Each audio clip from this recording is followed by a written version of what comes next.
हिंदू धर्मातील 33 कोटी देवांबद्दल तर तुम्ही ऐकलंच असेल।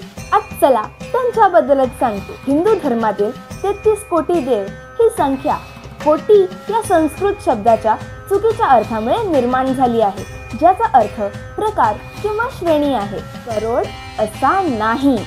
खरे तर या 33 देवांच्या मुख्य श्रेणीमध्ये अष्टवसु म्हणजे जल, नक्षत्र, चंद्र, पृथ्वी, वायू, अग्नी, आकाश, सूर्य, 11 रुद्र म्हणजे शंभू, पिनाकी, गिरीश, स्थाणू, भर्ग, भव, सदाशिव, शिव, हर, शिव, कपाली, 12 आदित्य म्हणजे इंद्र, सृष्टिकर्ता, पर्जन्य, त्वष्टा, पूषा, अर्यमा, भग, विवस्वान, विष्णू, अशुमान, वरुण, मित्र, प्रजापती व अश्विन्य असे 33 कोटी देव आहेत। या देवांचे स्वरूप आणि त्यांचे कार्य प्रत्येक जीवनात आणि निसर्गात देवतत्वाची व सर्व व्याप्यता दर्शविते। जर तुम्हाला आजची ही माहिती आवडली असेल तर या व्हिडिओला लाईक, शेअर आणि चॅनलला सबस्क्राईब करा।